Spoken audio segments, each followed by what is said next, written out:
کیا کیا باتیں آتی ہیں دماغ میں, کھوپڑی میں. ابھی میں ایک واقعہ سنایا نا, جس نے مجھے سنایا تو بس میں آنکھوں سے ضبط نہیں کر پا رہا تھا. حضرت مولانا طاری جمیل صاحب کا واقعہ ہے. ایک شخص آیا مجھ سے ملنے کے لیے, خواجہ سرا ہے. میں تو پہلی دفعہ زندگی میں کوئی خواجہ سرا مجھ سے ملا. میں سمجھا کہ پراپر آدمی, اتنی بڑی اس کی داڑھی اور رنگ ماشاءاللہ بڑی مردانہ وجہ. لیکن جب بات چیت کا انداز ہوتا ہے تھوڑا سا, وہ ایٹیٹیوڈ سے اندازہ ہو گیا کہ یہ مکمل مرد نہیں ہے. تو اس نے مجھے خود بتا دیا میں خواجہ سرا ہوں. میں نے کہا بھائی ہم سے ملنے کے لیے کیسے آئے آپ, اتنی بڑی داڑھی آپ کی. اس نے اپنا جو واقعہ سنایا نا, میں 3 دفعہ وہ واقعہ سناتے ہوئے رویا ہوں. اور جب وہ سنا رہا تھا اس وقت میرے آنکھوں سے آنسو نکل رہے تھے. اس نے یہ ابھی بھی میرا بیان سنتا ہے وہ. اس نے واقعہ سنایا کہ میں جب پیدا ہوا تھا نا تو میں خواجہ سرا تھا. گھر میں ایسا بچہ پیدا ہو جائے والدین کی طرف سے عزت نہیں ملتی.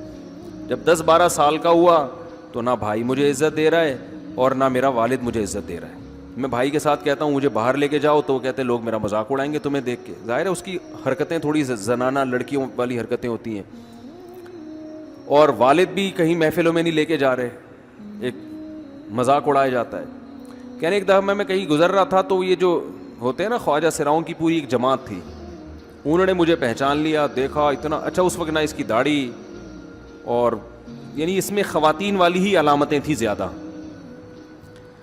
تو انہوں نے مجھے کہہ رہے اتنی عزت دی, کھانا کھلایا اور اپنے گرو کے پاس لے کر گئے. اور گرو نے کہا کہ تم ہمارے ایجنٹ بن جاؤ, ہم تمہیں پھر اب ڈانس ماس کروائیں گے, آدھے تمہارے آدھے ہمارے, جو بھی اس کا سیٹ. کہہ رہے مجھے پہلی دفعہ کہیں عزت ملی. تو لیکن میرے ابا کو پتہ چل گیا تو ابا نے لا کے طبیعت سے کوٹ دیا, ٹھیک ہے نا, کہ دوبارہ ان میں نہیں بیٹھنا. ٹھیک ہے ہم نے توبہ کر لی, بھائی یہ برے لوگ ہیں, ڈانس ماس اچھی چیز نہیں ہے, ٹھیک ہے. تو اب کیا ہوا, کہتے ہیں کہ پھر جو ہے نا کچھ دنوں میں کہیں کسی سے جھگڑا میرا ہوا کسی بات پہ, تو اس نے انتقام لینے کے لیے شکایت لگا دی ابا کو کہ یہ دوبارہ ان کے پاس گیا. حالانکہ وہ جھوٹی شکایت تھی. اب ابا کو لگا کہ یہ صحیح کہہ رہا ہے جس نے شکایت لگائی ہے, کیونکہ شبہ تو تھا نا ابا کو دوبارہ جائے گا. ابا نے پھر مارا. تو کہہ رہے اب میں بول رہا ہوں کہ میں نے یہ کام نہیں کیا, میں نہیں جا رہا ان کے پاس, میں نہ ناچ گانا سیکھ رہا ہوں, کچھ بھی نہیں. لیکن ابا نے اس کی باتوں میں آ کے انکوائری نہیں کی ہوگی پوری, وہ سمجھے ہوں گے کہ بھائی ایسا ہی ہے. تو ابا نے پھر کٹائی لگائی. تو اس کے دل میں منفی جذبات پیدا ہو گئے اور یہ گھر سے بھاگ گیا کہ بھائی مجھے ویسے تو عزت نہ یہاں مل رہی ہے اور میں ذلت برداشت بھی کر رہا ہوں, تو بھی کہہ رہے میں وہاں چلا گیا. تو جب میں وہاں گیا ہوں نا خواجہ سراؤں کے ہاں, تو وہی گرو اور ڈانس, اور پھر اس نے مشہور کچھ ایکٹروں کے نام بتائے جن کے ساتھ ہم ڈانس کرتے تھے, اور پیسے آنا شروع ہو گئے, آدھے گرو کی جیب میں آدھے ہماری, اور ہٹو بچوں. لیکن ظاہر ہے یہ کوئی عزت دار راستہ تو نہیں ہے نا. کہہ رہے ہیں کہیں سے تبلیغی جماعت میں حضرت مولانا طاری جمیل صاحب آ گئے, انہوں نے اجازت مانگی, ہمارے گرو کو پیغام بھیجا بھائی مجھے ایک دفعہ یہاں آ کے دعوت دینے. تو اس نے اجازت دے دی, آ جاؤ بھائی. بیان کیا, ان کو سمجھایا بھائی یہ زندگی نہیں ہے, اللہ کی سیروزے کے لیے بہرحال ترغیب دی. کہہ رہے ہیں میں تیار ہو گیا, باقی لوگ تیار نہیں ہوئے, میں تیار ہو گیا. کہہ رہے میں نے گرو سے اجازت لی, اس نے کہا جاؤ لگا لو سیروزہ. تو کہتا ہے کہ جب میں حضرت کے گھر پہ گیا ہوں نا تو حضرت پہلے سے دروازہ کھول کے ایسے انہوں نے دونوں بازو پھیلائے ہوئے تھے استقبال کے لیے, پہلے سے کھڑے ہوئے تھے علماء کے ساتھ. کہتے اتنے مشہور آدمی, اتنی بڑی سیلیبریٹی, اور اتنے بڑے بڑے علماء, ان کی پگڑیاں, ان کے اتنا خوبصورت لباس, جو خود عزت دار لوگ ہیں. کہہ رہے ایسے جو ہے نا میرے استقبال کے لیے دونوں بازو پھیلا کر کھڑے ہوئے, اور ایسے مجھے بیٹا بنا کے نہ اپنے سینے سے لگایا کہ تو میرا بیٹا ہے. کہہ رہے خدا کی قسم مجھے زندگی میں پہلی مرتبہ کسی سے پہلی مرتبہ ایسی عزت ملی مجھے کسی سے, اور اس عزت دینے میں مولانا کا کوئی مفاد,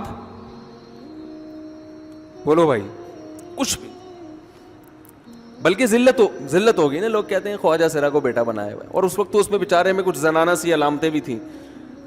تو خواجہ سرا کو کیا دے رہے ہیں, عزت دے رہے ہیں. کیا کسی تاجر پہ محنت کرو تو تھوڑا چندہ دے دے گا مدرسے, وہ ایسا ہی ہے نا. اور کسی افسر پہ محنت کرو تو تعلقات کیا ہو جائیں گے. جب وہ دین پر آئے گا تو اس سے کیا فائدہ. اس کو تو باپ ایسے ان لوگوں کو ریجیکٹ کر دیتے ہیں. بھائی اپنانے سے کہہ رہے مجھے یہ اپنا رہے ہیں, ایسے سینے سے لگایا انہوں نے, اور مجھے سہروزے کی جماعت میں اپنے ساتھ لے کر گئے, کھلاتے تھے, بڑا خیال رکھوایا میرا. کہہ رہے اس کے بعد پھر میں نے گرو سے اجازت لی. وہ گرو چھوڑتے تھوڑی, ان کو پیسے ویسے دیے, جان چھڑائی نا, وہ بھی غلامی کی طرح نکلنا پڑتا ہے. پیسے دیے پتہ نہیں کتنے لاکھ یا کتنے ہزار روپے. وہاں سے پھر نکل کے 4 مہینے اس میں بھی خیال کیا. تو پھر تبلیغ کے بزرگوں سے ملا, پھر انہوں نے پورا مجھے بتایا کہ بھائی تم یہ علاج کرو تاکہ تمہارے اندر یہ زنانہ علامتیں ختم ہو. تو وہ علاج کر رہا تھا ماشاءاللہ, اس انجیکشن لگے, انجیکشن میں ڈاکٹروں کی بھی مدد کروائی. یہ ایسی این جی او ہے میرے بھائی جس کو کوئی بھی این جی او نہیں کہتا, نہ ان کے کوئی اشتہار آ رہے ہیں. کتنے لاکھوں لوگوں کو اس طرح سے یہ لے کر بھی آئے اور ان کے مسائل بھی حل کیے, مگر نہ کوئی ویڈیو بن رہی ہے, نہ کوئی اشتہار آ رہا ہے. یہ تو اس نے خود مجھے بتا دیا نا, اور اس نے کہا ایسے سینکڑوں لوگوں کے ساتھ ہوا ہے.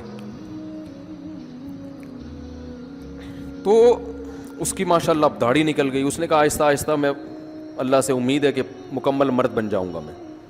تو یہ ہے وہ دعوت جس میں آپ کا کوئی مفاد بولو نہیں ہے. تو دعوت کے کام میں جب تک اس درجے کا اخلاص نہیں ہوگا, اس وقت تک آپ کی دعوت میں جان پیدا نہیں ہوگی.